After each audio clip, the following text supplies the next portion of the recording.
Shalom buat kita semua. Kasih karunia Tuhan Yesus Kristus bersama dengan kita. Welcome di webinar eksegesis Alkitab yang merupakan bagian perkuliahan yang diselenggarakan oleh STT Bahtera Josias dan STT IKAT Jakarta. Untuk seluruh student dari dalam maupun luar negeri, buat kita semua bersama dengan saya, Pendeta Dr. Hanas DTH yang akan mengajar sepanjang materi ini. Kita berharap bahwa ini merupakan sesuatu yang baik yang tentu akan sangat membantu kita untuk bisa mengeksegesis Alkitab dengan baik. Mari kita mulai dengan doa. Bapa, kami bersyukur untuk kebaikan kemurahan cinta-Mu. Beberapa jam ke depan ini kami menyerahkan, mohon kasih sayang, kemurahan dan berkat Tuhan dinyatakan atas kami anak-anak-Mu. Dari berbagai denominasi gereja, dari berbagai negara dan juga dari berbagai STT sudah join di dalam Zoom ini untuk belajar eksegesis Alkitab. Hamba-Mu yang sangat sederhana ini berdoa, diberikan hikmat pengertian, dibawa otoritas untuk mengajar kebenaran Alkitab dengan baik. Terpuji nama-Mu. Kami mempersembahkan pembelajaran dari awal ke akhirnya. Dalam nama Tuhan Yesus kami berdoa. Amin. Bapak Ibu yang belum dapat buku e-book ya dari Walter C. Kaiser yang menjadi buku kunci untuk pembelajaran ini, nanti silakan hubungin Ibu Via sebagai admin ya. Ya, kita berharap semua bisa berjalan dengan baik, mengikuti rule-nya, sehingga kita bisa memahami, mengeksegesis Alkitab dengan baik ya. Saya kira ini bukan pertemuan yang pertama buat teman-teman ya. Ada Pak Erik, ada teman-teman dari STT Bahtera Josias. Ini teman saya lama Pak Bung Cipat ya, Ibu Evan, dan banyaklah, nggak bisa saya sebutkan satu-satu ya. And the best friend from Malaysia ya, Reverend Siten. Welcome buat kita semua, sahabat teman di Tangerang Pak Sony dan semuanya yang tidak bisa saya sebutkan lah ya, sorry ya. Oke, kita mulai.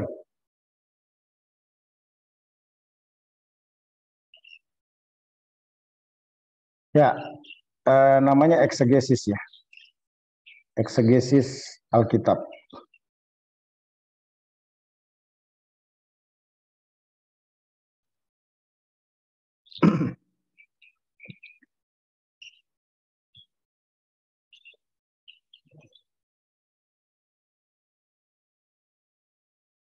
Nah, ketika kita mengeksegesis Alkitab harus ada keyakinan bahwa Alkitab itu kebenaran yang tidak pernah salah. Alkitab adalah wahyu ilahi. Alkitab bersifat kekal karena itu ditetapkan oleh Allah sendiri. Artinya penafsiran terhadap Alkitab akan menjadi baik bila ada keyakinan yang teguh bahwa Alkitab adalah firman Allah tanpa salah. Diwahyukan oleh Roh Kudus, diberikan kepada para penulis, setidaknya ada 66 kitab PL dan PB. Di luar PL dan PB ini kita sebagai orang Protestan tidak mengakuinya ya sebagai wahyu yang diturunkan oleh Tuhan itu sendiri. Jadi kita harus memiliki keyakinan yang teguh bahwa Alkitab adalah firman Allah yang tanpa salah dalam naskah asli dan maksudnya ya, atau tujuannya. Yang kedua, Alkitab adalah otoritas tertinggi yang menjadi pegangan hidup anak-anak Tuhan atau anak-anak Allah ya. Bayangkan kalau Alkitab itu mengandung kesalahan, bagaimana kita bisa menjadikan itu segala-galanya. Jadi ini dulu, mempelajari Alkitab atau mengeksegesis Alkitab itu dimulai dengan keyakinan bahwa Alkitab itu tanpa salah dalam naskah asli dan maksudnya. Yang kedua, Alkitab itu adalah otoritas tertinggi yang harus menjadi guidance, penuntun hidup setiap orang percaya. Nah, perhatikan aspek-aspek penting dalam Alkitab ya. aspek-aspek Alkitab itu kan dalam ilmu teologi masuk dalam ranah yang disebut bibliologi atau ilmu yang mempelajari tentang Alkitab atau doktrin Alkitab ya. Nah, setidak-tidaknya itu ada 8 istilah yang perlu kita pahami. Yang pertama disebut penyataan revelation, ya. Kemudian pengilhaman, inspiration, kemudian kewibawaan, authority, kemudian ketaksalahan, ineransi, ya. Kemudian pengkanonan, canonicity, kemudian penerangan, illumination, kemudian keaslian, authenticity, kemudian kepercayaan, credibility. Nah, 8 istilah ini merupakan satu kesatuan yang dirangkum dalam ilmu bibliologi. Penyataan revelation, pengilhaman inspiration, kewibawaan authority, ketaksalahan ineransi, pengkanonan canonicity, penerangan illumination, keaslian authenticity, kepercayaan credibility. Istilah-istilah ini akan menjadi populer dalam pembelajaran kita ataupun buku-buku yang Bapak Ibu akan baca sebagai guidance untuk memahami atau menafsir Alkitab dengan baik. Nah, proses terjadinya Alkitab, jangan lupa ya, we are possession ineransi. Artinya, posisi kita adalah ineransi. Alkitab tidak mengandung kesalahan sedikit pun dalam naskah asli dan maksudnya. Jangan lupa itu ya. Nah, bagaimana Alkitab itu sampai di tangan kita? Itu tidak tiba-tiba jatuh dari langit. Atau ada seseorang yang dapat wahyu, kemudian menulis tanpa saksi, diakui sebagai keajaiban dan diterima. Saya tidak berkata itu kekonyolan, tapi pemahaman seperti itu perlu direview kembali. Ya. Nah, Alkitab itu prosesnya seperti ini ya. Dimulai dari pikiran Allah. Pikiran Allah itu diwahyukan yang disebut dengan revelation. Kemudian manusia punya pikiran, digunakan bukan tidak loh, mendapatkan inspirasi. Mendapatkan inspirasi dari mana? Dari pikiran Allah. Kemudian ditulis dalam naskah asli. Naskah asli ini di kanon. Kanon ini arti literalnya adalah batang pengukur, standarisasi. Kalau diartikan secara akademik dalam artian bibliologi. Ada 66 kitab. 66 kitab ini ada namanya textual criticism. Bukan berarti teks Alkitab itu mau dikritik, tidak. Ini untuk menemukan bukan kevalidan, tetapi penguat.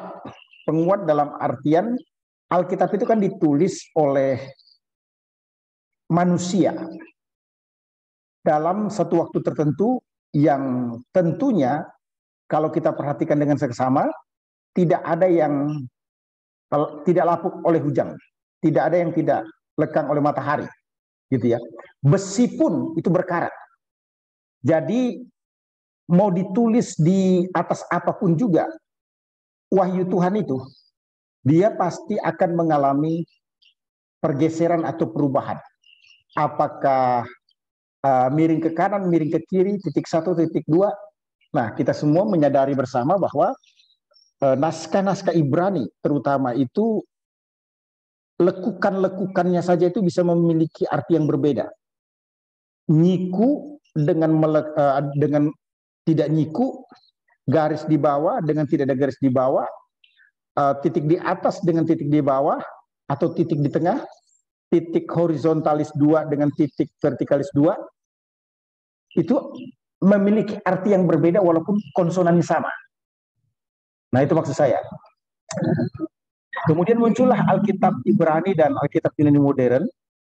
Kemudian muncul diterjemahkan sehingga muncul berbagai versi.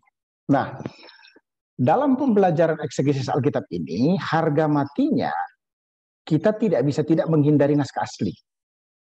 Itu wajib. Mengapa? Bukan sok-sokan, tapi kita tidak bisa memahami makna yang sesungguhnya lebih dalam, lebih luas, kalau kita tidak menemukan makna ataupun arti kata yang sesungguhnya dalam naskah asli. Nah, jangan lupa ya, tidak bermaksud merendahkan, tetapi kita semua harus sadar bahwa Alkitab Bahasa Indonesia, PL dan PB yang ada di tangan kita itu adalah merupakan terjemahan. Hampir dapat saya katakan, ya, yang bahasa Indonesia itu terjemahan dari NIV, New International Version. Jadi bukan dari naskah asli PL maupun PB. Begitu ya. Nah, ini jangan kecil hati dulu loh. Mengapa saya katakan demikian? Sudah bersyukur ya, karena ada Alkitab di tangan kita. Ya, saya tidak bermaksud mengecilkan lembaga Alkitab Indonesia, tetapi Alkitab dalam naskah atau terjemahan bahasa Indonesia yang kita pegang sekarang ini, sedikit ada kata-kata yang perlu dirubah atau dipikirkan kembali untuk bisa dipahami agar sama persis dengan maksud atau naskah aslinya.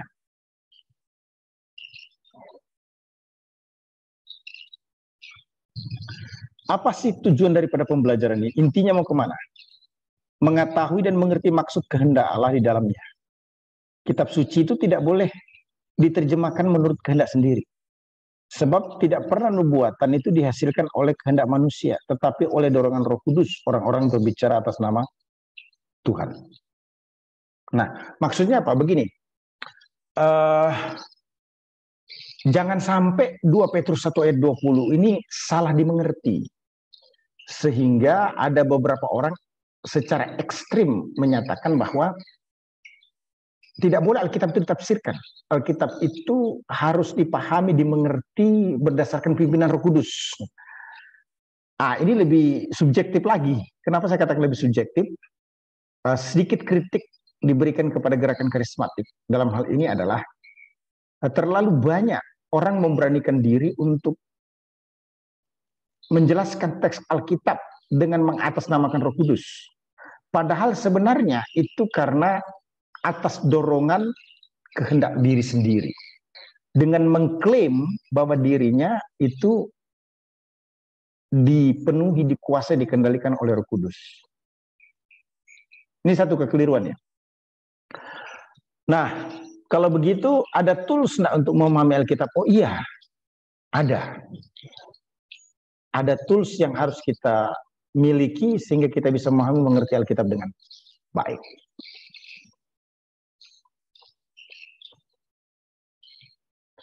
Ya, berdoa merupakan kunci utama untuk menuntun kita kepada pemahaman Alkitab ya. Tentu ada yang disebut dengan penerangan roh, illumination, yang akan membuat kita semakin memahami maksud teks Alkitab. Nah, orang yang membuka hati bagi kebenaran firman Tuhan dan yang menyerahkan hatinya kepada pimpinan Roh Kudus, setidak-tidaknya implementasi atau penerapan dari teks Alkitab itu dia akan miliki. Mengapa?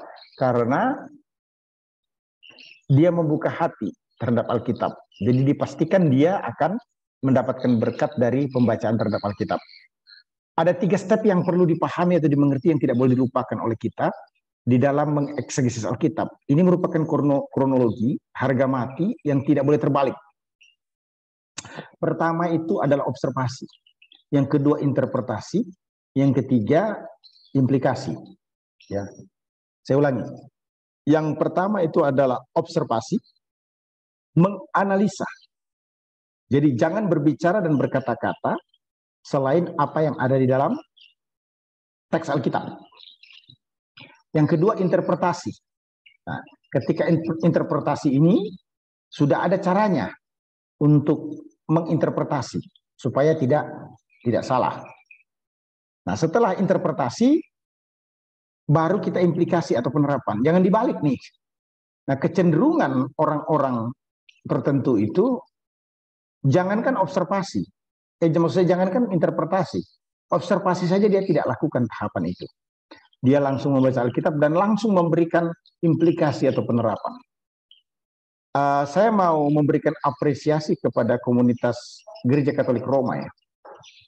Apa itu? Kenapa Alkitab itu dulu tidak diberikan kepada umat, hanya kepada para pastor? Ada poin positifnya, walaupun ada poin negatifnya juga. Salah satunya adalah supaya umat tidak salah dalam menafsir atau menerjemahkan. Nah, di masa kini Alkitab itu diperjualbelikan di mana-mana. Kita dapat dengan mudah, apalagi kita bisa mengakses lewat internet ya. Akibatnya banyak orang yang tidak belajar Alkitab mencoba berbicara tentang Alkitab. Apalagi di masa pandemi ini, salah satu aktivitas yang bisa kita lakukan adalah berbicara di depan publik. Siapa yang berani, dia akan berbicara, benar atau salah, itu bukan hal yang penting. Yang penting speak up. Nah, itu problem ya, problem. Kemudian selanjutnya, nah, eksegesis itu satu aplikasi yang paling penting. Satu aplikasi dari hermeneutik untuk memperoleh pengertian yang tepat mengenai teks. Artinya satu metode untuk menafsir Alkitab dengan benar. Nah, kata depan ex sendiri dalam bahasa Yunani itu berarti keluar dari atau dari ya. Jadi ingin memberikan penekanan, ada satu upaya tindakan untuk mengeluarkan maksud teks, bukan memasukkan pengertian penafsir ke dalam teks. Ini jangan lupa ya, ada dua metode yang sangat paradoks, yang sangat bertentangan. Eksegesis dengan esegesis. Kalau eksegesis itu mengeluarkan makna teks berdasarkan maksud penulis teks. Misalnya Matius. Kita harus memahami tulisan Matius berdasarkan pikiran Matius. Bukan saya, Andi Hanas, yang membaca Alkitab, kemudian saya punya pemahaman pendapat sendiri, dan saya secara tidak langsung memaksa Matius setuju dengan pendapat saya. Itu keliru ya. Jadi saya ulangi, dua metode. Yang pertama eksegesis itu mengeluarkan maksud teks berdasarkan maksud si penulis. Yang kedua esegesis, artinya memasukkan pendapat pembaca atau penafsir teks ke dalam Alkitab. Nah, kita bukan ada pada posisi esegesis, tapi kita ada pada posisi yang disebut dengan eksegesis.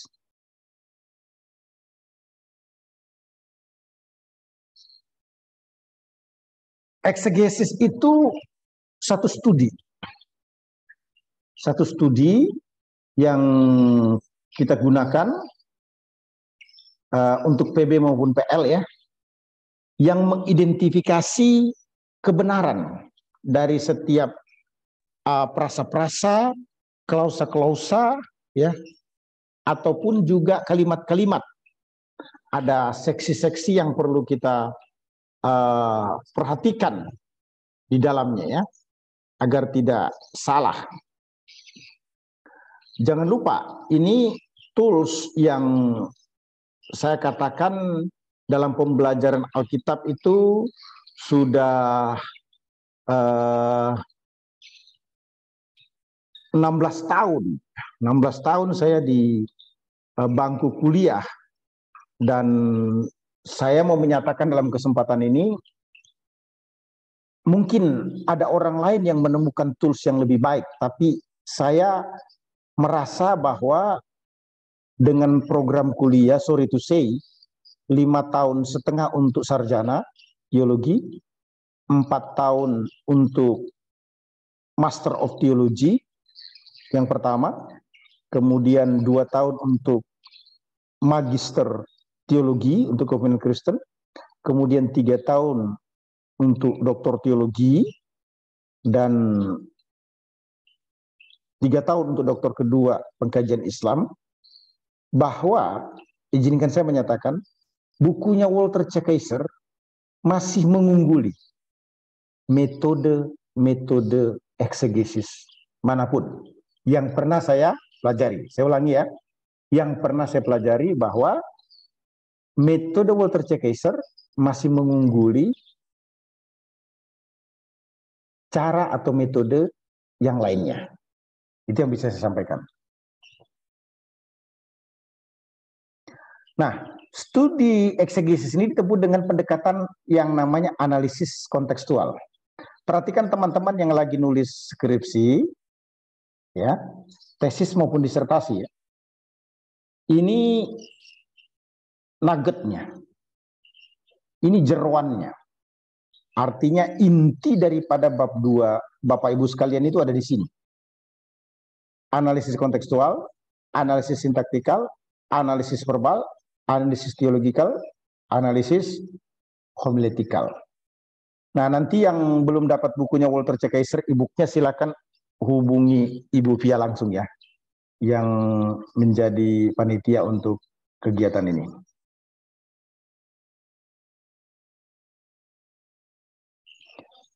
Nah, kalau kita bicara tentang analisis kontekstual, ya, ada yang namanya konteks seksi, ada yang namanya konteks kitab, ada yang namanya konteks kanon.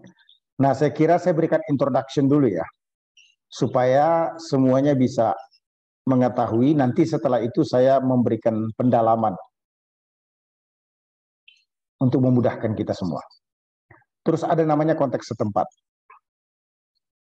Ini sama persis dengan bukunya Walter C. Kaiser yang dibagikan melalui e-book itu ya.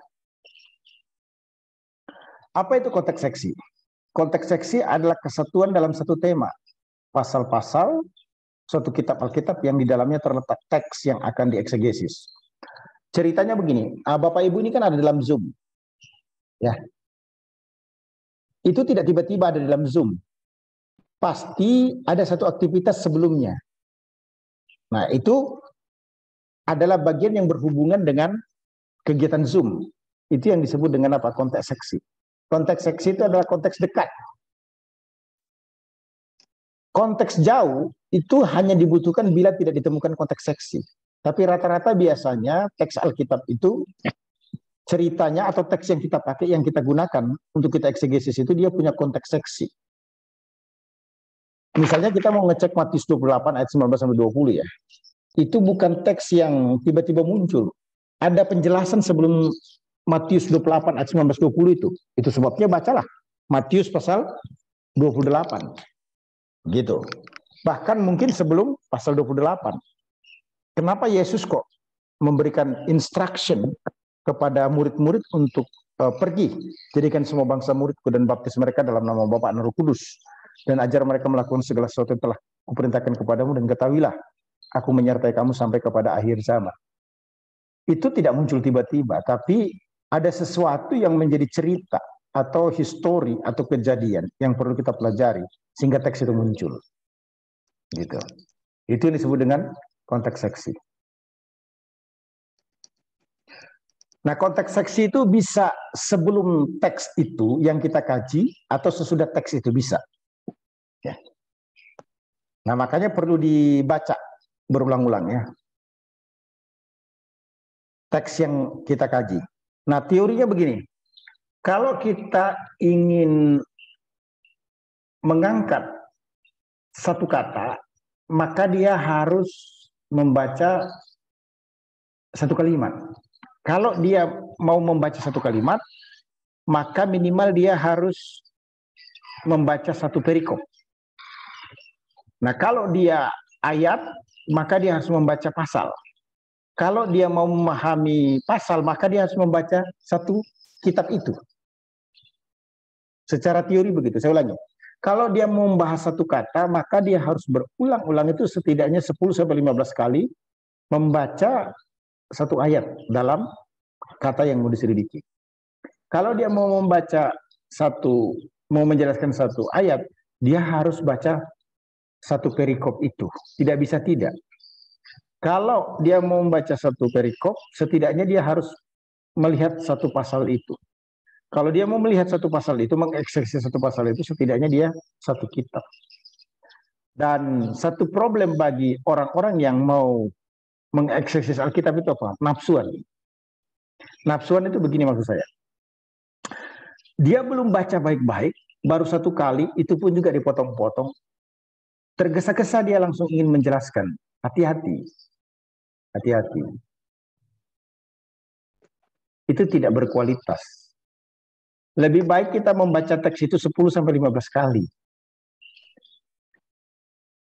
baru kita mencoba untuk menginterpretasi. Gitu loh.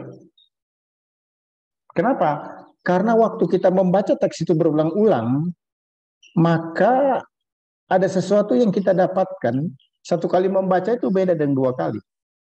Beda dengan 3 kali, beda dengan 4 kali, beda dengan 5 kali. Apalagi kalau dia 10 sampai 15 kali. Itu penting ya untuk melakukan pengulangan membaca teks. Nah, kira-kira begini. Ini konteks sebelumnya. Sebutlah dia pasal 4 atau pasal 3 ya, maka ada pasal 1 sampai pasal 2. Nah, kemudian bicara apa dia? Nah, dia bicara sesuatu yang mungkin masih berhubungan dengan pasal 5 dan pasal 6. Sebutlah teks yang kita kaji itu di pasal 3 sebagai teks utama ya. Nggak muncul tiba-tiba dong pasal 3 ini. Dia pasti ada pasal 1, pasti ada pasal 2. Bukan hanya itu, setelah pasal 3 ini berdiri, dia ada pasal 4, ada pasal 5 dan pasal 6. Begitu. Ada apa kok webinar? Ini konteks sebelumnya, ini konteks sesudahnya ya. Ikut semua. Iya. Kuliah Ya. itu. Baca cepat. Baca cepat mungkin beberapa pasal sebelum dan sesudah nats dengan tidak terganggu atau terhenti oleh bagian-bagian tertentu yang menarik untuk diberi perhatian. Apabila bagian Alkitab itu berada di dalam sebuah kitab yang hanya terdiri dari beberapa pasal, maka bacalah seluruh pasal dalam kitab itu. Lakukan minimal 2 kali. Ini minimal 2 kali ya. Kalau saya sih menyarankan 10 kali. Karena orang membaca Alkitab itu kan berbahagia dan diberkati. Tujuan langkah pertama ini hanya untuk mengamati sepintas dan mengetahui alur pikiran penulis dalam mengungkapkan pokok tulisannya. Jadi baca, reading. Kita harus mengontrol diri kita. Kita harus menguasai diri kita dari kecenderungan menjadi guru tiba-tiba. Saya terakhir ini berkhotbah tentang gadungan. Itu bukan merupakan tema, cuma merupakan salah satu bagian daripada penjelasan tentang pentingnya memahami Alkitab secara komprehensif. Kalau pendeta gadungan enggak enak ngomongnya ya. Tapi kalau dokter gadungan takut semua ya. Bapak Ibu kalau mau dioperasi sama dokter gadungan enggak ada yang mau ya. Mau praktek. Tapi kalau dengarkan pendeta gadungan khotbah banyak yang suka juga ya. Karena joknya dan lain sebagainya. Itu berbahaya itu ya. Saya tidak bermaksud mendiskreditkan, tapi yang saya mau katakan, semua orang yang berbicara tentang Alkitab harus qualified. Harus betul-betul memahami dan mengerti. Kenapa? Itu bukti tanggung jawab atau responsibility kita kepada Tuhan maupun kepada manusia. Ini bukan sok-sokan, tapi ini lebih kepada satu tindakan di mana kita sadar tidak boleh berbicara tentang Alkitab secara sembarangan. Gitu ya.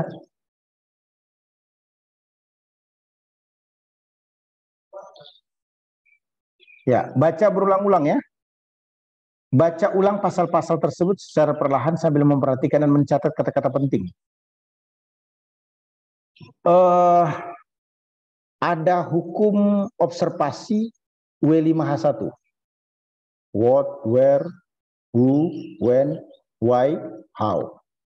Kira-kira begitu ya. Apa, mengapa, di mana, bagaimana, kapan, siapa. Gitu ya. Terus ada metode lagi. Itu kalau tidak salah santapan rohani. Apa yang dibicarakan, siapa yang terlibat.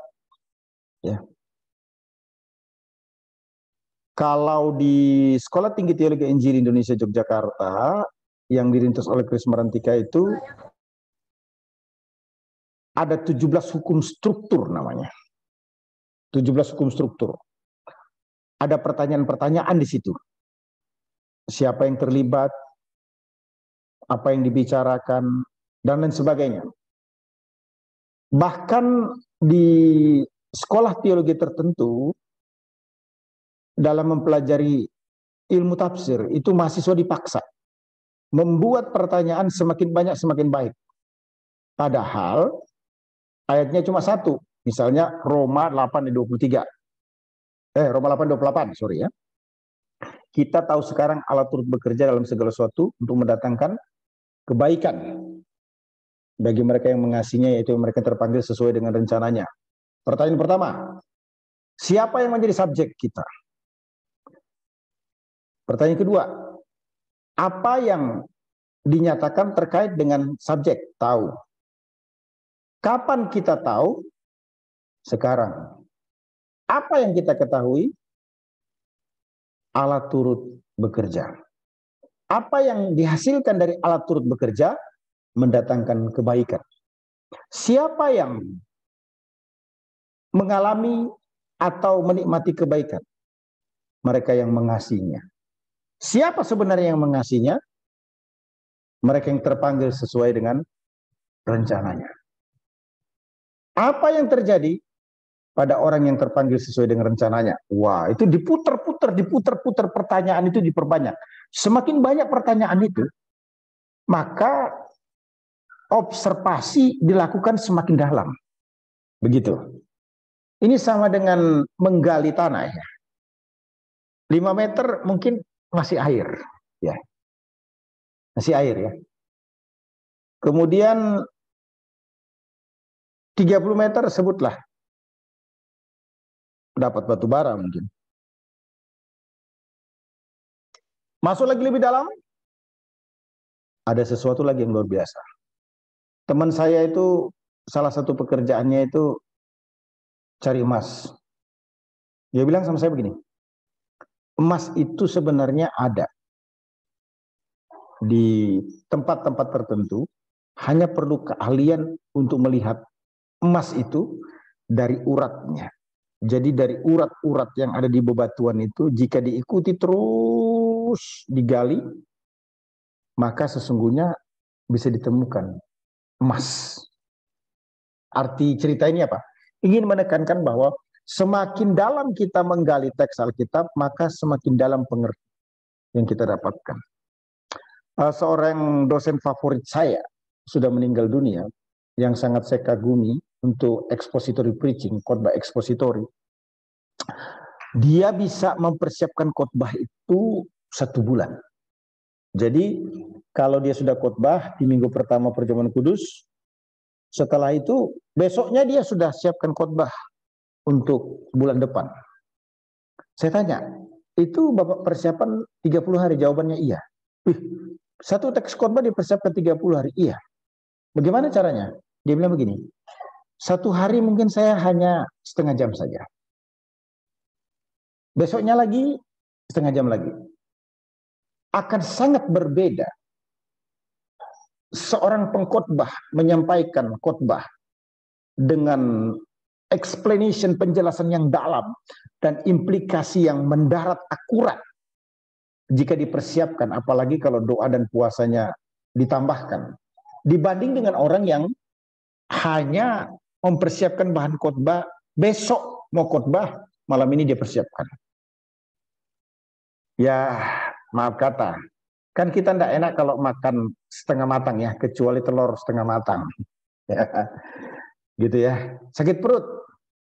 Nah, salah satu cara untuk membuat jemaat itu bisa enjoy datang ke gereja mendengarkan khotbah kita high quality, kita harus prepare. Jadi tidak ada alasan lagi buat kita untuk asbun, asal bunyi. Nggak bisa. Apalagi jemaat-jemaat yang ada di perkotaan ya. Wow, mereka itu many choice, many place, banyak pilihan, banyak tempat, gitu ya. Dan semua orang punya kebebasan, tidak ada yang bisa larang. Kemana dia pergi untuk beribadah, mencari makanan terbaik, bukan lagi tulang-tulang, tapi nugget-nugget, daging-dagingnya. Kira-kira begitu ya? Ya. Ya, kita perhatikan selanjutnya. Konteks sebelum dan sesudahnya, baca ulang lagi yang kedua ini ya.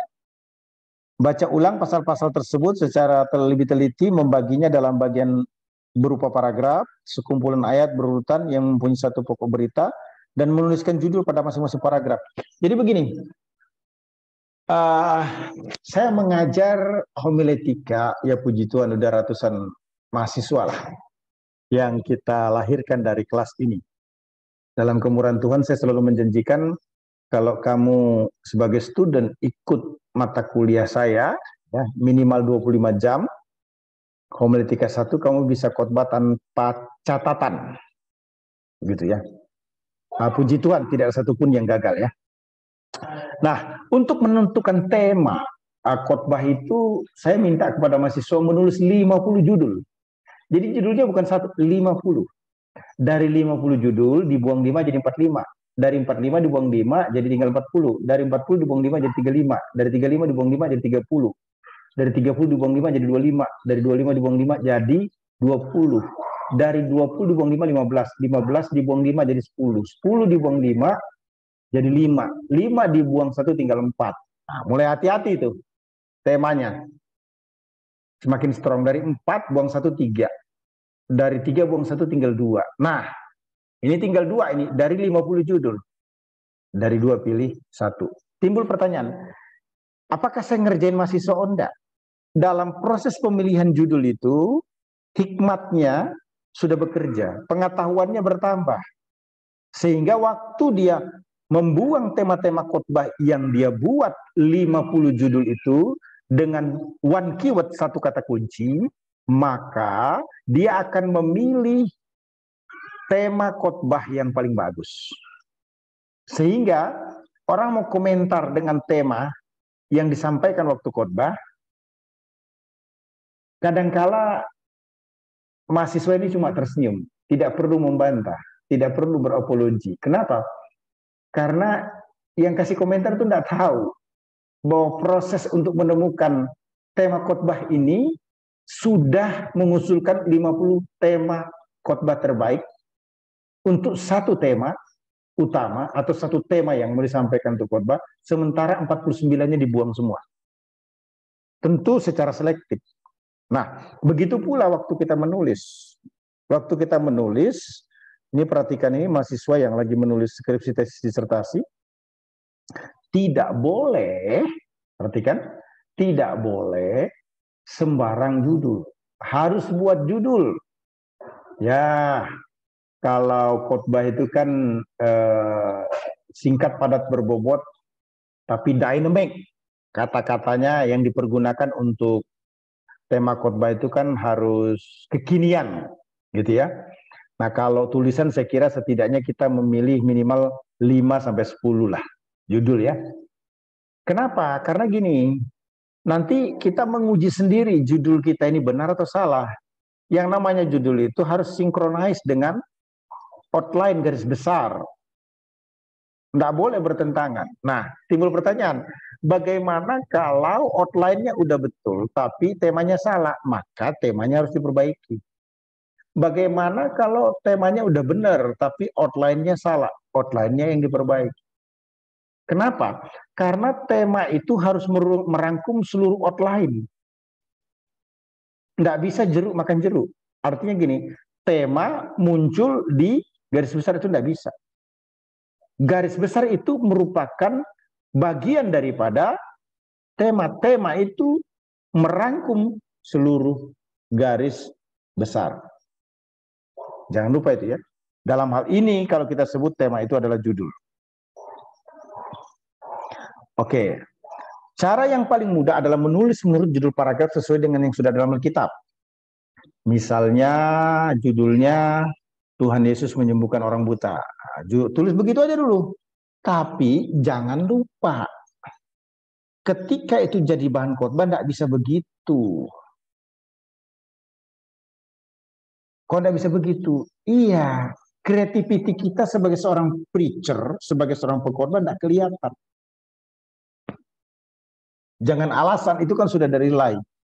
Lai itu juga tidak mendapatkan wahyu dari Roh Kudus waktu nulis judul itu. Bukan bermaksud merendahkan, tidak. Dia pun juga menulis menurut apa yang dia pahami, karena judul-judul itu sesungguhnya tidak pernah diwahyukan oleh Roh Kudus. Mengerti maksud saya? Karena Alkitab itu tidak pernah ada judul-judulnya.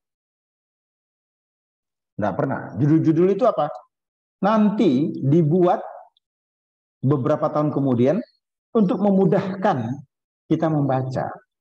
Gitu loh. Sehingga waktu kita membuat judul sendiri, itu tidak haram dan tidak salah, tidak berdosa. Itu sama dengan yang dibuat oleh Lembaga Alkitab Indonesia. Begitulah. Hanya saja mungkin Lembaga Alkitab Indonesia kan sudah ada timnya. Boleh dong kalau kita ganti judulnya atau perikopnya, boleh. Yang penting itu yang tidak boleh diganti apa? Isi kata-kata atau kalimat dari setiap pasal-pasal atau ayat-ayat. Kalau perikop tidak masalah. Justru kita harus membuat menjadi update. Gitu loh. Menjadi sesuatu yang connect dengan bahasa-bahasa kekinian. Karena bahasa ini kan mengalami pengembangan, jangan lupa itu. Ya, sering judul paragraf Alkitab tidak sesuai dengan pokok beritanya. Wah, sering membaca begitu? Ada loh. Maka sebaiknya memberi judul sendiri dengan memperhatikan pokok berita yang ada, apa yang disampaikan penulis melalui bagian itu.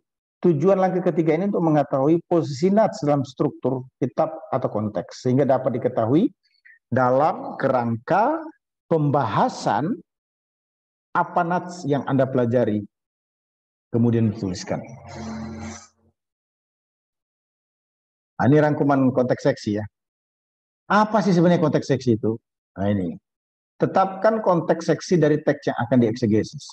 Yang disebut dengan konteks seksi itu apa? Teks utama yang bisa berdiri sendiri. Itu yang disebut dengan konteks seksi. Maksud saya, teks yang, bukan konteks seksi, sorry. Teks yang Anda gunakan untuk khotbah itu tidak bisa. Kalau dia dalam bentuk khotbah topikal ataupun juga tekstual, Anda potong tiba-tiba di tengah, tidak bisa. Begitu pula kajian teori untuk Alkitab, tidak bisa. Anda potong di tengah-tengah, tidak boleh. Dia harus merupakan satu kesatuan yang utuh, walaupun masih terkait dengan sebelum dan sesudah teks. Gitu ya.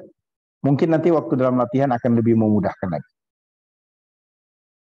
Nah, daftarkan kontribusi apa saja dari konteks seksi terhadap teks. Jadi gini, Walter C. Kaiser itu kan menjelaskan ada yang namanya konteks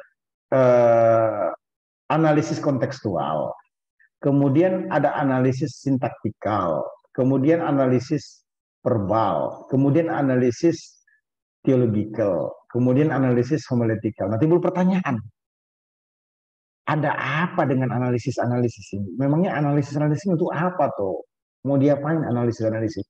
Itu bukan ngerjain Bapak Ibu atau pamer, memperpanjang tulisan-tulisan, bukan.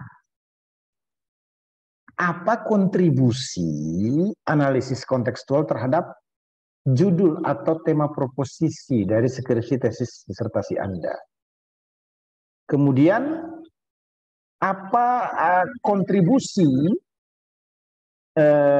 analisis sintaktikal terhadap tema proposisi Anda atau judul skripsi tesis disertasi? Apa kontribusi analisis verbal terhadap tema proposisi Anda? Apa kontribusi analisis teologikal terhadap tema proposisi Anda? Apa kontribusi analisis homiletikal terhadap tema proposisi Anda? Itu. Sehingga tulisan ini padat. Tulisan ini high quality. Saya ulangi lagi loh ya. Dalam kemurahan Tuhan, secara khusus di Sekolah Tinggi Teologi Injili Indonesia Yogyakarta untuk program THM itu 130 SKS. Minimal. Tidak ada kuliah irregular. Adanya kuliah reguler zaman saya itu ya. Tahun 98 sampai 2002. Dari jam 7 sampai jam 2 atau 3 sore. Saya mau menyampaikan proses pembelajaran yang lama itu sampai hari ini saya tetap mengakui bahwa bukunya Walter C. Kaiser adalah the best of the best untuk exegesis. Kalaupun ada yang tidak setuju, boleh-boleh saja beritahu sama saya, tapi sampai hari ini saya merasa itu yang paling baik. Itu sebabnya kita mengikuti metode dia. Nah, tetapkan konteks seksi dari teks yang akan dieksegesis, daftarkan kontribusi-kontribusi apa saja dari konteks seksi terhadap teks. Tuliskan tema konteks seksi tersebut. Ya. Kemudian kita belajar yang namanya konteks kitab. Konteks kitab itu adalah kesatuan dalam tema, ada bagian-bagian yang di dalamnya terhadap teks yang akan dieksegesis. Itu disebut dengan konteks kitab.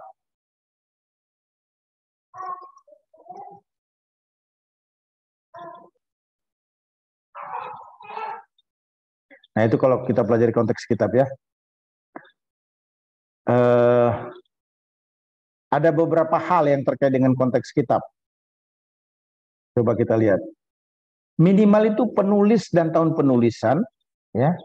Terus latar belakang dan tujuan penulisan, bolehlah tema dan garis besar. Nah, mengapa kok penulis dan tahun penulisan? Iya, siapa yang tulis kitab itu?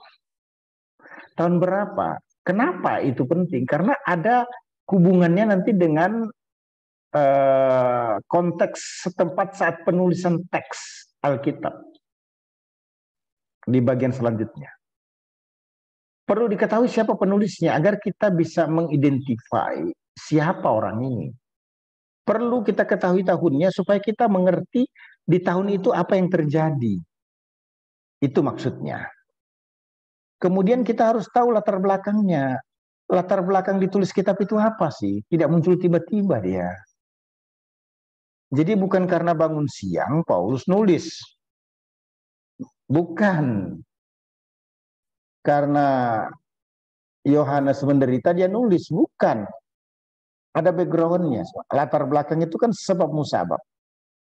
Atau dengan kata lain rentang antara ideal dengan real. Nah, tujuan itu destiny ataupun maksud utama daripada kitab itu. Kemudian rumuskan hubungan tema proses ini dengan pokok teks yang akan dikaji. Gitu ya. Dalam pembelajaran program S1 bisa dikatakan konteks kitab ini adalah introduction. Ya, coba dipelajari itu ya. Bahasa Depaknya itu adalah pengetahuan dan pembimbing. Begitulah. Pengetahuan dan pembimbing atau introduction. Misalnya kalau yang dikaji itu Matius 28, maka yang akan dilihat itu apa? Introduction Matius. Penulis dan tahun penulisan, latar belakang dan tujuan kitab, kemudian tema dan garis besar. Nah, timbul pertanyaan. Apa sih kepentingan garis besar itu? Biasanya kalau ujian skripsi tesis disertasi saya selalu tanya dia. Untuk apa garis besar ini? Dan garis besar ini apakah merupakan kutipan atau buat sendiri? Dijamin itu kalau kutipan salah ya. Kenapa? Karena dilarang membuat garis besar itu berdasarkan kutipan. Boleh melihat pandangan penulis-penulis, tapi harus membuat racian atau ramuan sendiri. Kenapa? Karena yang membuat tema proposisi ataupun judul itu kan Anda. Yang membuat indikator atau disebut outline, buatlah begitu kan, Anda juga, bukan penulis buku. Dan Anda kalau menggunakan outline itu misalnya dari Donald C. Stump ataupun juga Wycliffe, Deep Hagelberg dan lain sebagainya, copy paste, wah itu sangat keliru dalam hal ini, dilarang ya. Justru Anda harus melakukan sinkronisasi sehingga ditemukan posisi teks itu rasionalisasinya kelihatan dengan konteks seksinya. Jadi paling mudahnya bagaimana? Begini. Paling mudahnya itu konteks seksi itu dibuat harus cocok dengan outline. Kalau konteks seksi itu tidak sinkronis dengan outline itu keliru. Wah, ini mungkin beberapa teman-teman agak mengalami kesulitan memahaminya ya. Tapi nanti pasti lebih paham lagi lah ya. Karena memang mohon maaf materi ini bukan hanya untuk mereka yang baru belajar, tapi memang materi ini adalah materi secara khusus untuk bab 2 ya. Tapi jangan takut buat yang baru, pelan-pelan pasti bisa paham dengan baik ya. Nah, konteks kanon mengungkapkan sejarah pengkanonan kitab itu, memberikan referensi data penerimaan kitab itu sebagai kitab kanonik. Begini, nah saya ini orang Injili konservatif yang sangat tidak bisa menerima teks-teks di luar teks yang dikanon. Artinya teks-teks yang diakui, diterima oleh bapak-bapak gereja adalah kebenaran firman Tuhan. Mengapa? Karena semua pandangan filsafat itu harus dihakimi oleh Alkitab. Saya mencontoh Rasul Paulus ya, walaupun konteksnya ini tentang keselamatan, tapi secara general bisa diterima. Paulus kan ngomong begini, jika ada seorang malaikat datang dari surga atau di antara kami memberitakan Injil yang lain, maka terkutuklah dia. Jadi saya lebih sepakat atau setuju bahwa teks yang digunakan itu harus kanon. Nah, problemnya mahasiswa itu karena malas, maaf ya. Kadang-kala dia mengutip begini, teks perjanjian lama yang terdiri dari sekian kitab, teks PB yang terdiri dari sekian kitab itu telah dikanon berdasarkan kanon apa begitu ya. Itu boleh, tapi tidak boleh sampai di situ. Kalau dia Matius, maka kita harus lebih spesifik lagi. Matius ini siapa yang kanon? Dalam kanon apa dulu? Tahun berapa? Digunakan di mana? Nah, itu menunjukkan apa? Adanya waktu yang disediakan oleh student, mahasiswa, untuk membaca dan menulis lebih baik.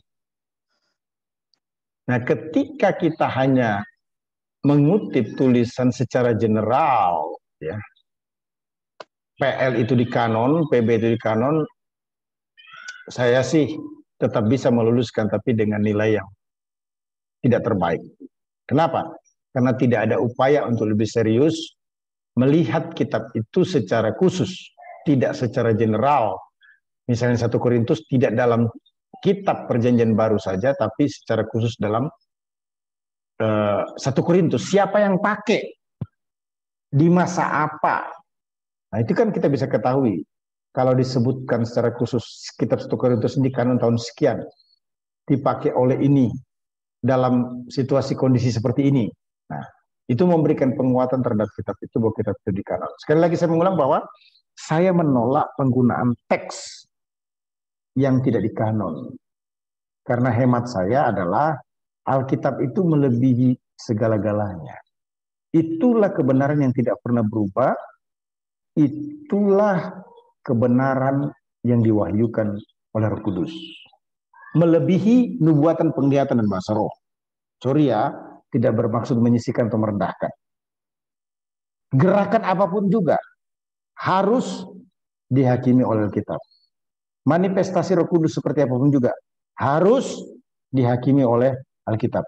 Bukan hakim menghakimi nih ya, tapi ini harus menjadi prinsip mutlak bahwa yang tidak pernah berubah, kebenaran yang utuh, yang sempurna, bersifat permanen, absolut adalah Alkitab.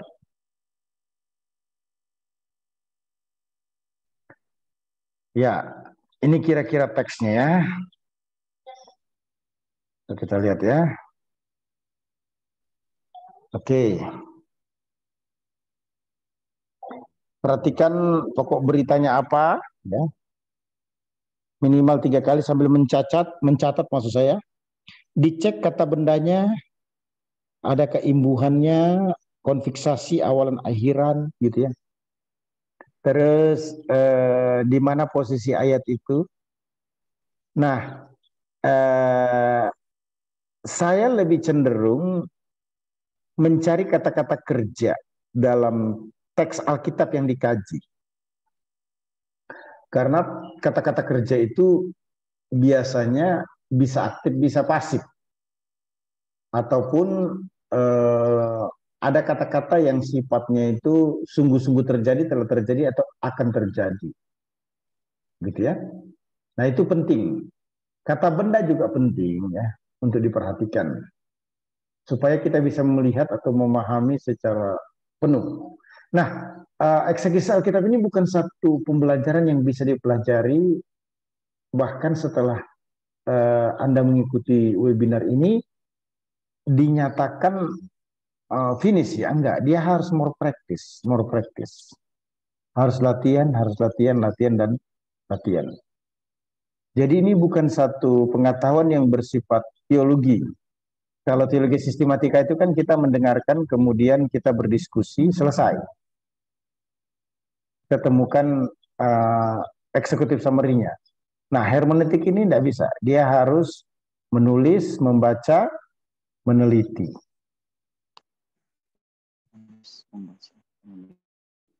Oke. Lakukan kajian eksegesis dengan metode analisis. Analisis sintaktikal, hubungan kata-kata, frasa-frasa, klausa-klausa, kalimat-kalimat satu dengan yang lain ya. Analisis verbal, gramatikal, leksikal atau historikal, analisis teologikal, analogi, Alkitab, dan studi kata atau istilah. Boleh ya. Kemudian analisis homiletikal, pokok atau penekanan teks, poin utama, dan sub pokok berita. Semestinya ini 5 ya. Yang pertama itu adalah analisis kontekstual yang sudah disebutkan sebelumnya.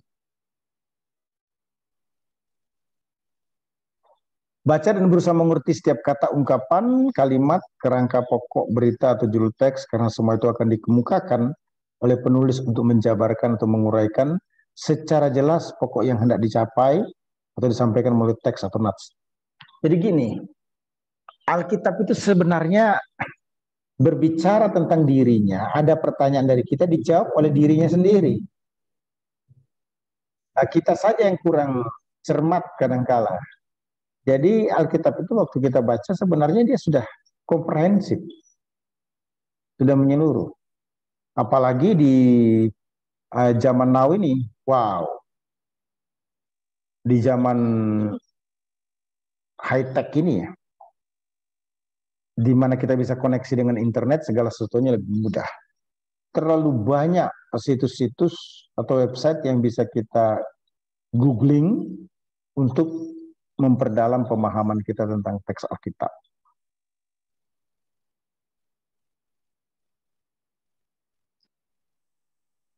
Lakukan dengan cara mencatat arti lain dari kata-kata atau ungkapan, selanjutnya menulis kembali ayat-ayat tersebut, tetapi dengan bahasa dan kalimat sendiri. Gunakan kamus, ya bisa, kamus bahasa Indonesia atau kamus Alkitab ya, sebagai alat bantu.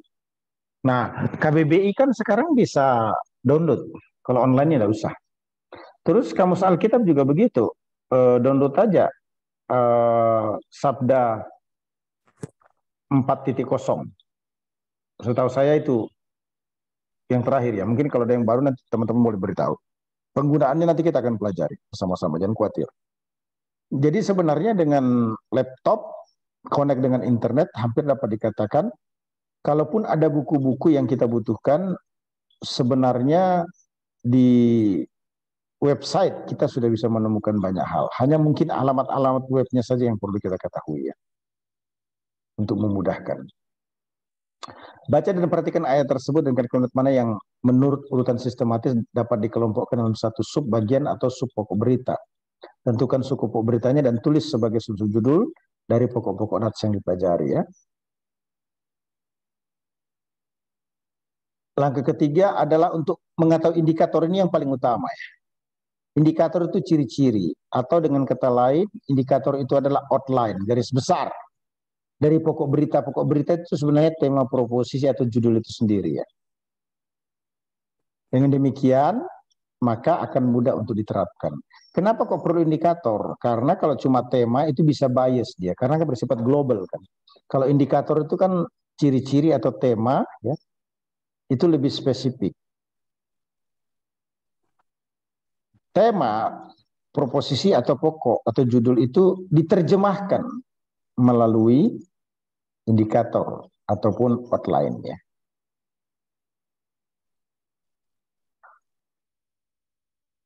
Nah, penerapan itu salib ya. Salib itu sistematis, A itu aplikatif, L itu logis, I itu interest. P itu apa? Praktis, salib. Sebaiknya salib ya. Salib apa salib? Sistematis, aplikatif, logis, interest, praktis. Kira-kira begitu. Buatlah catatan penerapan untuk pribadi Anda dan untuk orang lain itu kalau mau dikotbahkan ya. Kemudian tandai dengan simbol khusus secara berbeda pada poin yang sudah atau sedang Anda terapkan yang belum diterapkan. Belajar ini khusus untuk bagi yang pemula ya. Tapi sorry tadi sudah lebih dalam lagi ya. Sebenarnya apa yang saya sampaikan itu adalah introduction. Bagaimana kita bisa memahami Alkitab dengan baik, bahkan mempersiapkan khotbah secara simple. Tujuan utamanya apa sih? Agar kita tidak sesat. The best orator kita di Indonesia itu salah satunya adalah almarhum Soekarno. Dia kalau ngomong itu proklamator kita ini sangat disenangi dan memberikan dampak ataupun juga influence yang kuat. Ya. 100 orang yang mendengar mempengaruhi 1000. 1000 mempengaruhi 2000. 2000 mempengaruhi 4000. 4000 8000. Jadi ketika Anda berbicara di depan 10 orang, maka 10 kebenaran akan diterima. Atau 10 kesalahan akan diterima. 10 orang maksudnya. 10 orang menerima kebenaran akan berbicara kepada 10, jadi 20. 20 kebenaran diterima. 20 berbicara kepada 20 berarti 40 kebenaran. 40 orang mendengarkan tentang kebenaran. 40 berbicara kepada 40 berarti 80. Sebutlah kali 2 terus ya. Tapi ketika Anda berbicara kepada 10 orang secara salah, maka 10 berbicara kepada 10. Akhirnya 20 orang yang salah. 20 berbicara kepada 20, maka akhirnya 40 orang yang salah. 40 berbicara kepada 40, maka 80 orang salah. Bayangkan hebatnya kuasa berbicara itu. Apalagi Anda sebagai seorang pengkhotbah. Sadar atau tidak, setiap kata-kata kita itu sangat ditunggu dinantikan oleh umat. Sehingga statement kita itu sangat berbahaya jika salah. Tapi kalau benar sangat bermanfaat. Begitu pula dengan tulisan-tulisan kita. Akan dibaca oleh setiap orang. Jadi mulai ya, tidak ada yang sulit. Ini alat berat. Ya. Gunung sekalipun bisa dikalahkan kalau sudah ada alat beratnya. Jadi harus peace lah ya, damai, tenang. Alatnya apa? Ya ini yang kita pelajari tadi, toolsnya. Mengeksegesis. Gitu ya. Ya. Bukit batu kesulitan dapat diatasi bila ada kemauan untuk memulai. Itu sebabnya mulailah ya. Oke. Ada pertanyaan kira-kira? Silakan.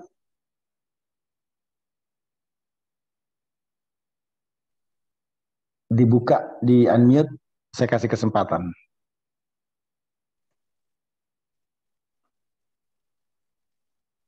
Apa kabar Pak Pendeta Ishak dari Indonesia bagian timur? Puji Bisa Tuhan, diterima Pak? Dokter. Bisa. Silakan kalau ada pertanyaannya. Iya. Silakan. Baik. Baik ya, teman-teman. Ada Esther Yuwono, ada Pak Gembala GKBI Serapung ya. Ada Pak Gembala Servi Tulung dan teman-teman yang lainnya. Silakan. Pak Pendeta Sony, Pendeta Soneta. Ada pertanyaan? Luar biasa, Pastor. Dalam. Oh gitu ya. Ya oke, silakan. Nah, sembari menunggu pertanyaan, oke. Sembari menunggu pertanyaan, eh, saya tahu tidak semua yang ikutkan ambil kredit ya, dalam artian ambil nilai ya. Tapi akan menjadi sesuatu yang sangat baik jika Bapak Ibu mulai menentukan teks PL atau teks PB yang mau dikaji. Gitu loh. Nah, buat yang sedang menyusun karya ilmiah atau tulisan akhir, skripsi, tesis, disertasi, udah nggak usah menggunakan teks yang lain, teks yang ada aja, kemudian diperdalam, gitulah. Kenapa itu menjadi penting? Supaya kajian kita menjadi lebih tajam lagi ya. Baik, ada pertanyaan ini ya. Tadi ada pernyataan mengenai ada orang yang membawa khotbah tapi tidak menggunakan Roh Kudus. Bagaimana bisa tahu? Oh begitu. Jadi begini, saya tidak tahu pernyataan saya yang kepleset atau pertanyaan ini yang salah. Tapi saya klarifikasi ya. Semestinya orang kalau khotbah Alkitab harus dipenuhi Roh Kudus. Bagaimana dia bisa berbicara tentang kebenaran Alkitab kalau tidak menggunakan Roh Kudus?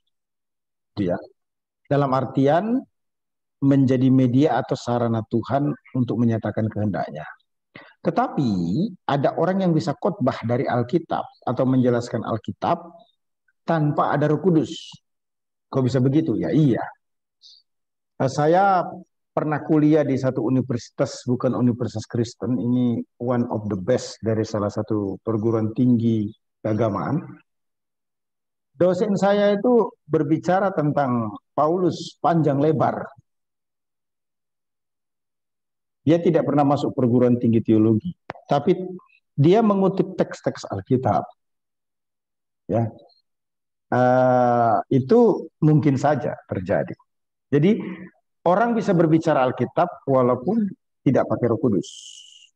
Namun orang yang ingin menyatakan isi hati Tuhan sesuai dengan maksud Tuhan, tentu dalam hal ini Tuhan Yesus, saya kira dia harus melibatkan bahkan bergantung pada Roh Kudus ya. Oke, mungkin bukan khotbah tapi menafsir menggunakan tools tapi bukan dari Roh Kudus. Oh begitu. Iya, gini. Penafsir Alkitab tidak harus bergantung pada Roh Kudus. Ya. Harus bergantung pada Roh Kudus, tetapi ada tanggung jawab dari sisi kita, yaitu menggunakan tools yang ada. Jadi bukan hanya mengandalkan Roh Kudus, karena itu kewenangan, kewajiban, maaf kata tanda kutip, hak prerogatif Tuhan untuk memberikan hikmat kepada kita memahami Alkitab atau menafsir eksegesis Alkitab. Tapi jangan lupa ada kewajiban dari pihak kita. Jadi ini harus dibedakan ya. Mengeksegesis Alkitab itu pertama ada kewajiban dari kita juga, tanggung jawab kita menggunakan tools. Sementara Roh Kudus akan membantu menolong kita untuk mengeksegesis teks itu.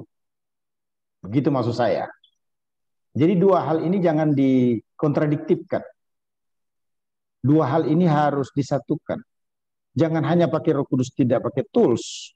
Jangan hanya pakai tools, tidak menyerahkan diri dalam hikmat pengertian pimpinan Roh Kudus. Jadi keduanya harus sinergi, begitu ya. Oke, thank you. Kita masih ada waktu. Pastor, jadi Ya. lebih tepatnya nggak cuma hanya ketika menulis, tetapi ketika berkhotbah sekalipun kita juga harus melakukan eksegesis terlebih dahulu, Mister. Iya, itu sangat baik. Apalagi saya filosofinya begini. Berteologi Injili, berjiwa karismatik. Wah, itu keren banget gitu ya. Artinya gini, teologi kita itu Alkitabiah, tapi semangatnya semangat karismatik. Contohnya ya, orang karismatik itu kan suka hidup suci, suka berdoa, suka berpuasa, suka mengandalkan Tuhan. Nah ini kita sebut tanda kutip sebagai apa? Jiwa karismatik. Nah orang Injili ini hebatnya apa? Dia selalu menyelidiki Alkitab, mengeksegesis Alkitab.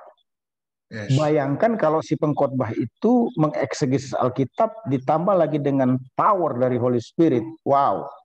Bukan hanya menjamah pikiran, mengubah pikiran, tapi juga hati, bahkan sampai kepada perilaku. Begitu. Nah, itu merupakan tanggung jawab kita ya. Jadi biarkan Roh Kudus mengerjakan bagiannya, tapi kita juga tidak boleh lupa ada bagian kita yang kita harus kerjakan sebagai bentuk tanggung jawab. Yang jadi pergumulan berat itu adalah seorang gembala ya. Seorang gembala. Jangan lupa loh, di zaman now ini khotbah-khotbah Anda itu bisa direkod, bisa direkam sama jemaat. Yes. Jangan lupa loh, jemaat itu bisa secara terbuka atau secara tertutup mungkin terjadi membicarakan materi-materi khotbah kita. Nah, ini saya buka-bukaan aja lah ya, karena kita ini sama pelayan Tuhan. Saya pernah ibadah, orang di belakang ngomong begini, tenang ya, pasti kata-kata ini keluar lagi dari mulut dia.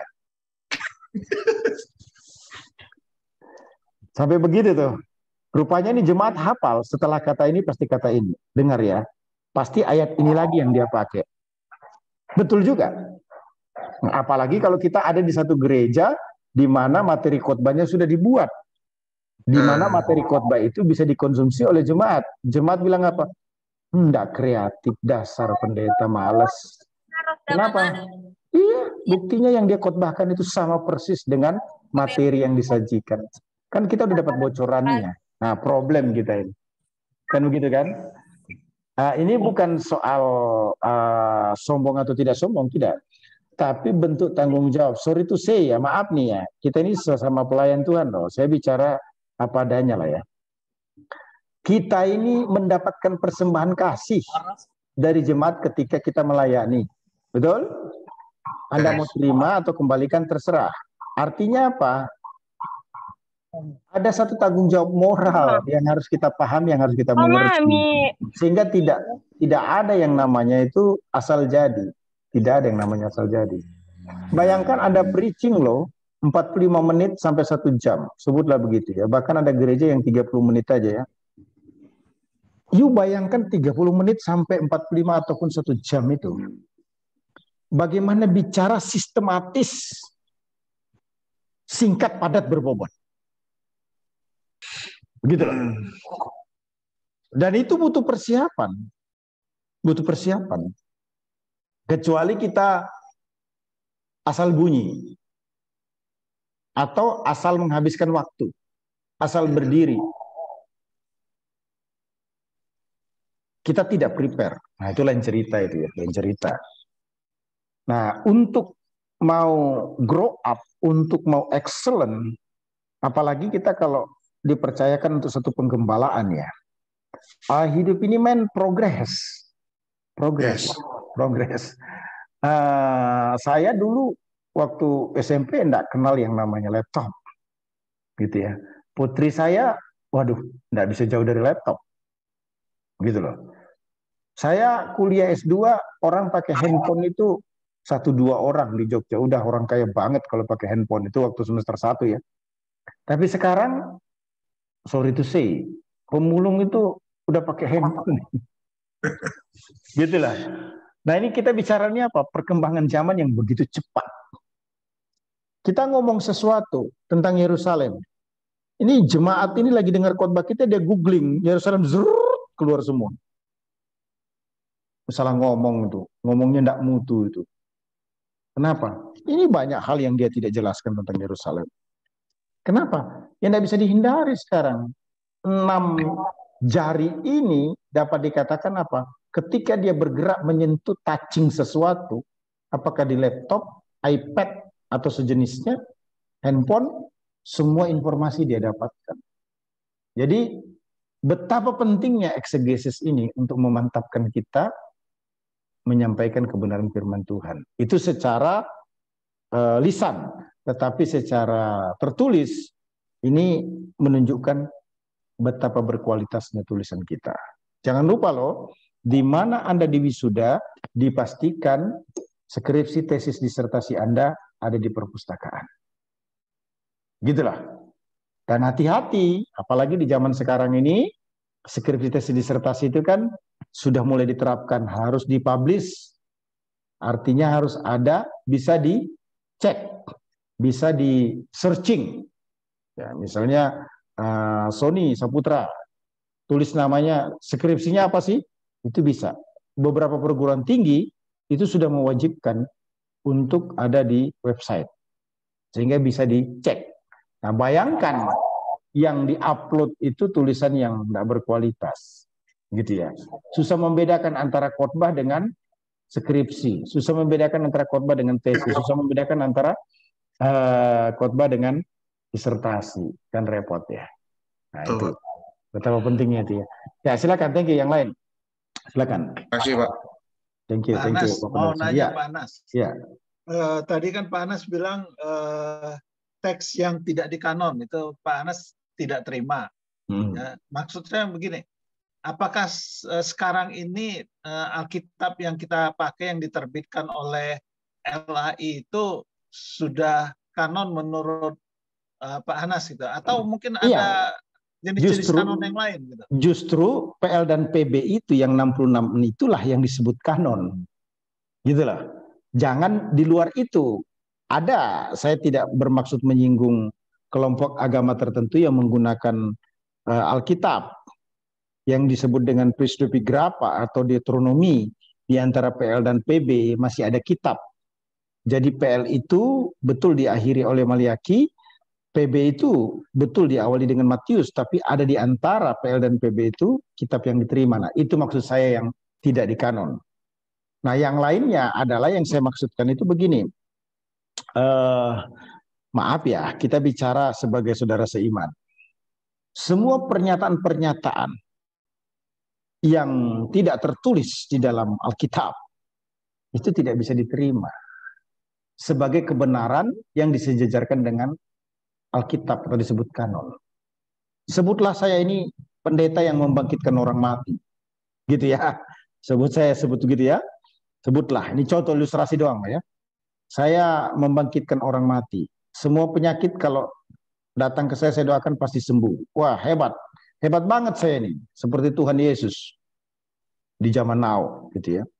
Terus saya mencoba menulis dan menjadikan itu sebagai kesejajaran dengan PL dan PB. Oh, itu tidak bisa. Tidak bisa.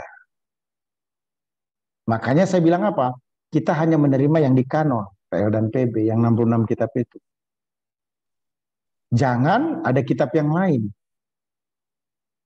selain itu. Ataupun jangan ada pernyataan-pernyataan yang lain.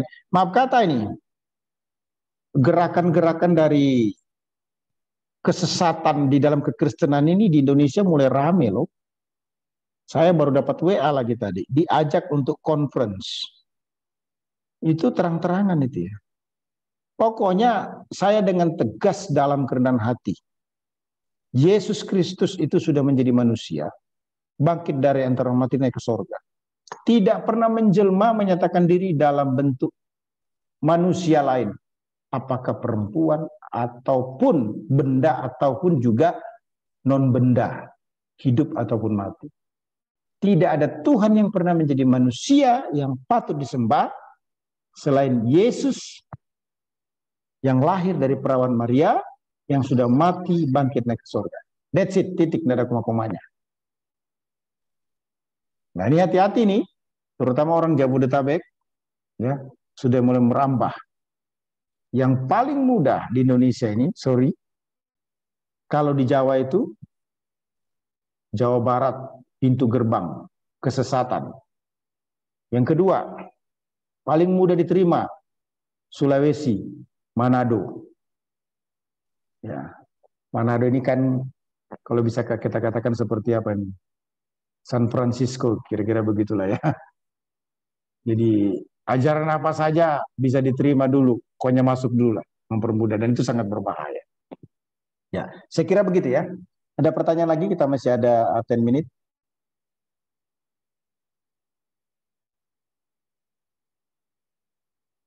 Silakan. Pak Antonius Arif.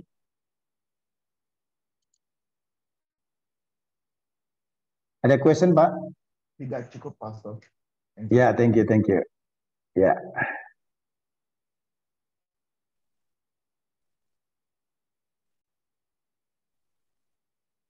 Bagaimana Ibu Pak Kasih? Kamasi? Lagi di unmute ya. Bagaimana perkembangan bab 2-nya, Bu? Sementara, Pak. Digarap terus ya. Ya. Makanya belajar dulu ini, Pak. Gitu ya. Ya, jangan telat sebaiknya. Kemudian jangan lupa ya untuk menyelesaikan karya ilmiah terakhir, tulisan akhirnya.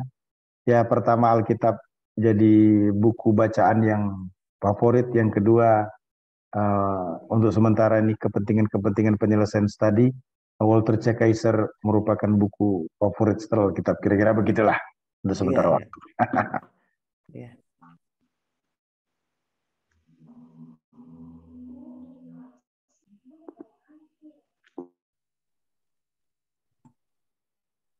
Selamat malam, Pak. Ya, silakan. Galaksi A01 ya. Silakan, Pak. Dengan Pendeta Dani. Oh, Pendeta Dani ya, silakan Pendeta Dani. Ya, Pendeta Dani. Misalkan di kitab Injil Sinopsis, Ya, dalam satu pasal, umpamanya dalam pasal contoh ya, dalam pasal 6 ada ayat 1 sampai 10, di sana sering ditemukan Yesus berbicara beberapa hal. Ada perumpamaan A, ada perumpamaan B, dan seterusnya. Bagaimana itu untuk menjawab itu? pertanyaannya dari segi apa nih ya? Perumpamaan itu kan sebenarnya kalau kita cek dari teks itu peralihan cerita. Iya, sebenarnya kan itu dia teks itu kalau kita pelajari betapa pentingnya konteks seksi itu kan. Sebelum Yesus menjelaskan perumpamaan itu tidak akan pernah muncul secara tiba-tiba. Mau di Matius, mau di Markus, mau di Lukas, mau di Yohanes, pasti. Perumpamaan, saya ulang lagi, perumpamaan itu pasti tidak muncul secara tiba-tiba. Pasti ada kejadian sebelumnya yang mengakibatkan Yesus berbicara tentang hal itu. Jadi gini, kalau Injil sinoptik itu kan diartikan apa? Sinopsis itu kan sambil mengambil pandangan yang sama. Artinya, kita tidak hanya bisa membaca Matius tanpa membaca Markus dan Lukas. Makanya disebut apa? Sinopsis. Gitu kan? Satu kesatuan. Tetapi beda dengan Injil Yohanes. Kalau Injil Yohanes itu satu kitab di mana kita bisa membaca kitab Yohanes saja tanpa membaca Injil sinoptik. Dan kita memahami karena Injil Yohanes menerangkan secara komprehensif. Tapi kalau Injil sinoptik tidak bisa. Kita harus membaca kitab yang lain. Misalnya teks kita dari Matius, apa yang dikatakan oleh Matius? Kita harus cek juga di Markus seperti apa, Lukas seperti apa. Namanya kan sinopsis. Sinopsis itu apa? Sama, sambil mengambil pandangan yang sama. Sebenarnya kalau diterjemahkan secara lengkap seperti itu. Bukan berarti Matius itu menulis kurang. Tidak. Tapi memang dilengkapi oleh Markus maupun juga Lukas. Walaupun kita pahami bersama secara akademik bahwa Injil Markus itu lebih tua dibanding dengan Matius maupun Injil Lukas. Kira-kira begitu ya. Nah, jadi perumpamaan-perumpamaan itu bisa dipahami, dimengerti, tidak bisa langsung membaca teks itu. Baca dulu teks sebelumnya yang disebut dengan konteks seksi. Nah, itu sangat mudah membantu kita. Kalau kita langsung membaca perumpamaan itu dan mencoba untuk menafsirkannya, bisa saja, tapi dia kurang sempurna atau kurang utuh. Kan saya sudah sampaikan bahwa teks itu tidak pernah berdiri sendiri. Dia pasti berbicara tentang sesuatu baik sebelum maupun sesudahnya. Nah, mengulang membaca itu penting sekali. Mengulang membaca. Nah, mungkin ini tinggal 5 menit. Begini, silahkan cek ya, cek. Cek. Bentar ya. Ini untuk memudahkan ya.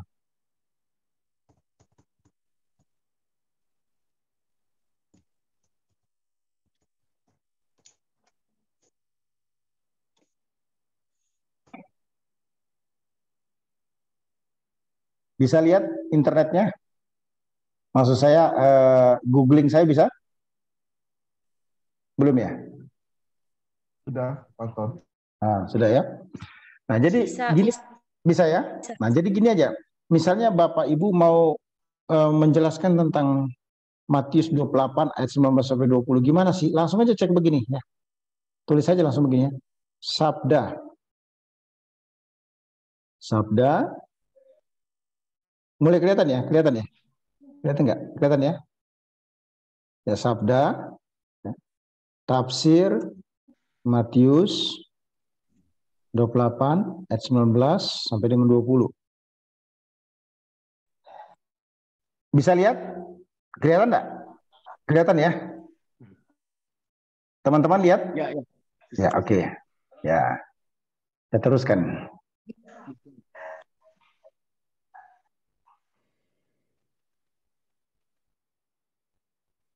Oh. Nah. Ini kan? Ini sudah kelihatan ya? Dia bilang ayat-ayat. Nah ini, langsung di sini nih. Ini kan ada tulisannya Matius 28 dan 19 dulu, tafsir atau sabda, Alkitab sabda ya. Langsung klik ini aja. Jangan lupa tulis kata sabda itu.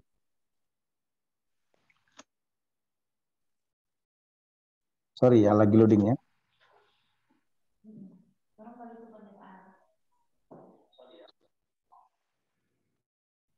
Nah, kembali di sini.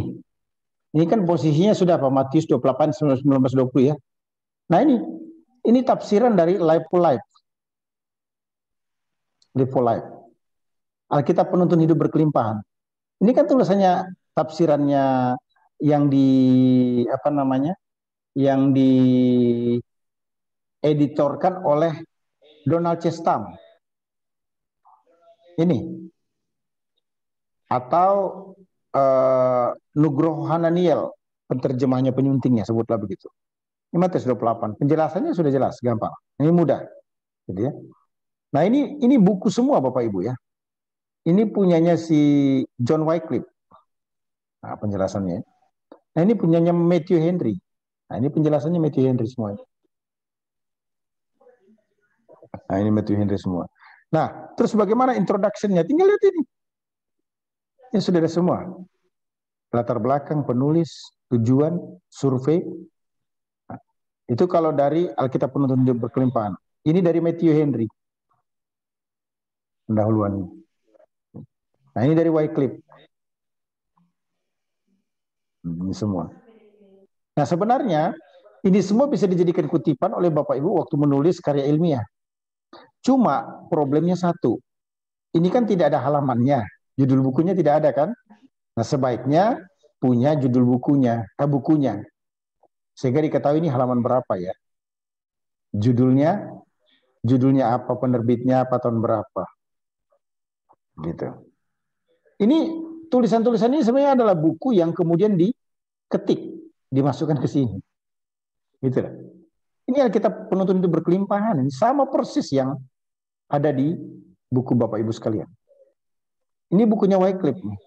Tafsiran Alkitab Wycliffe. Sama persis. Sama persis.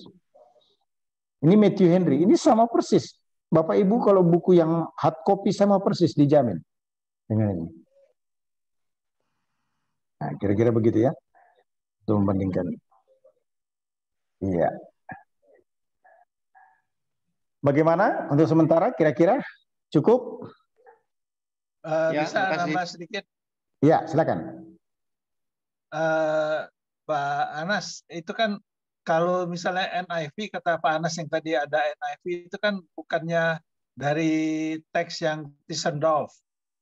Nah, itu maksud saya kanonik atau tidak? Terus begini. kalau misalnya King James paham. kan dari Textus Receptus. Iya, oke. Kanonik atau tidak, gitu kan? Bagus. Bagus. Jadi gini, ini pertanyaannya dalam ini ya, Pak Erik ya. Saya langsung jawab saja lah ya. Lagi-lagi kalau kita bicara secara terbuka, karena pertanyaan Bapak mengarah seperti itu, saya langsung jawab. Tidak bisa ditemukan lagi naskah asli PL dan PB, Pak. Itu bahasa kejujuran saya. Iya. Itu mau bagaimanapun kita harus bicara dengan kerendahan hati dan kejujuran bahwa naskah asli PL dan PB itu sudah tidak ada. Sudah ribuan tahun lalu. Mana benda mati yang bisa tetap bertahan? Mau ditulis di atas besi. Besi berkarat. Coba sebutkan kepada saya benda apa yang tidak mengalami penyusutan. Gitu kan? Nah, yang ada sekarang apa? Terjemahan kan? Jadi itu semua terjemahan. Nah, terus timbul pertanyaan. Mau NIV, mau King James, mau terjemahan, sudah terlalu banyak terjemahan lah, sebutlah begitu ya. Betul. Yang mana mau dipegang, yang mana yang paling mendekati? Betul. Tidak ada klaim untuk itu. Tidak ada klaim. Jadi kalau mau dibilang yang paling mendekati adalah ini, tidak bisa. Karena apa? Karena itu merupakan terjemahan. Betul. Gitulah. Nah, kalau begitu bagaimana dong termasuk terjemahan terbaru, sebutlah gitu ya. Apa TB ya. Kalau lembaga kita bisa TB ya. Terjemahan baru. Kalau begitu kita tidak ada pegangan. Tidak begitu juga. Itu keliru. Ya, pesimis banget itu namanya itu. Nah, kalau di Indonesia mau pakai TB terjemahan baru, it's okay, no problem. Tapi ketika mendalami teks itu untuk mengeksegesis, maka terjemahan baru itu tidak bisa menjadi satu-satunya, Pak. Gitulah. Nah, yang disebut dengan kanon itu apa? PL dan PB. Saya ulangi lagi kan tadi, dalam naskah asli dan maksudnya. Ya. Dalam naskah asli. Terus naskah aslinya sekarang tidak ada. Karena ada kopiannya. Ada kopi-kopi kan. Nah, salinan. Nah, terus kalau begitu Pak, yang namanya salinan ada perubahan dong. Ya jelas. Itulah yang disebut dengan kritik teks. Nah, oke. Gitu kan. Tapi the first message, pesan pertama daripada maksud teks itu kan kita sudah dapat. Nggak tahu kalau di Malaysia kira-kira terjemahannya apa yang paling cocok gitu ya. Kalau di Indonesia kan terjemahan baru gitu ya. Nah, itu maksud saya. Nah, yang disebut kanon itu apa? Yaitu yang disebut kanon itu adalah teks naskah asli PL dan PB. Gitu loh. PL dan PB sekitar tahun 397 ya, sebutlah begitu. Dengan maksud dan tujuannya loh ya. Nah, terus timbul pertanyaan, loh sekarang yang ada kan tinggal salinan, Pak. Gimana dong? Tidak ada naskah aslinya. Betul, tidak ada naskah aslinya lagi. Kita bicara dalam kerangka berpikir yang rasional lah. Jangan terlalu miracles. Bukan berarti saya mengabaikan mujizat ya. Tidak ada tulisan yang secara rasio itu tidak mengalami perubahan. Bapak fotokopi, ibu fotokopi. Satu tulisan 10 kali fotokopi itu sudah berubah. Gitulah. Itu baru 1 hari loh Pak. 10 hari fotokopi. Ya 1 hari fotokopi 10 kali. Yang sama loh. Kemudian dikopi. Yang kedua dikopi lagi.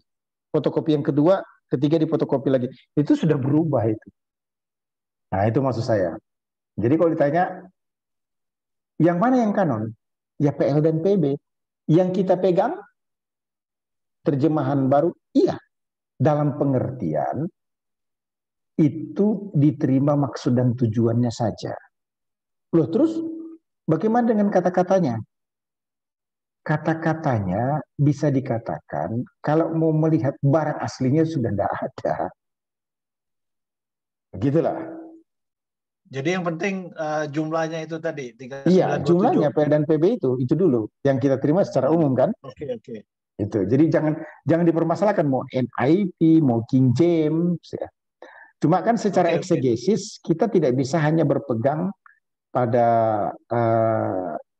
versi terjemahan baru, tidak bisa. Harus kembali kepada naskahnya. Pertemuan kedua saya akan memberikan nanti cara tools mudah untuk menemukan naskah asli dan maksudnya. Dan khawatir, ini kan beberapa kali pertemuan ya. Ya. Terima kasih banyak ya. Saya mohon maaf sudah lewat sedikit ya. Kita tutup di dalam doa. Boleh ya? Ya. Ya. Silakan Pak Pendeta Dhani tutup kita dalam doa. DP unmute, jangan lupa. Di unmute dulu. Ya, oke, silakan. Baik, peserta webinar malam hari ini, cukup sudah kita mendengarkan penjelasan eksegesis dari Bapak Pendeta Dr. Hanas, dan kita syukuri karena boleh membagi berkat di malam hari ini. Mari berdoa. Kami menyembah Allah yang hidup di dalam Yesus Kristus Tuhan kami, yang membawa hidup kami untuk semakin mengasihi firman Tuhan.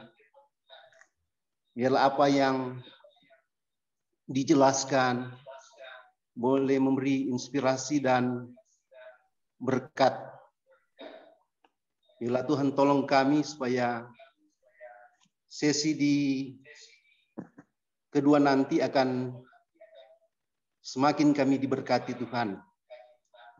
Dan berkati kami semua, peserta webinar maupun yang menyampaikan webinar ini akan tetap diberkati Tuhan, bahkan diberi kemampuan yang luar biasa oleh Tuhan. Semuanya itu untuk hormat kemuliaan nama Tuhan. Terima kasih Tuhan Yesus, kami bersyukur karena webinar malam hari ini, sesi pertama boleh berjalan dengan baik. Kami akan tutup di dalam nama Tuhan Yesus, Tuhan dan Juru Selamat kami yang hidup. Haleluya. Amin. Ya, terima kasih semuanya. Pemberitahuan bahwa saya akan mengirimkan 10 video untuk menafsir atau mengeksegesis Alkitab, di mana satu video durasinya 2 jam. Gitu ya, 2 jam. Jadi, mohon maaf nih sebelumnya ya. Sebaiknya Bapak Ibu waktu ikut Zoom ini menjadi bermutu, sudah menonton video itu dulu. Gitu ya. Dan malam ini saya langsung kirim ke panitia ya, Ibu Pia, untuk 2 lagi video. Sebelumnya kan saya sudah kirim 2 video ya. Ya, iya, Pak. Saya menyadari untuk menonton 4 jam itu tidak mudah ya. Tapi itu kita lakukan. Tujuannya apa? Waktu masuk kelas itu kita semua sudah ready. Ya. Jadi saya sudah kirim 2 video.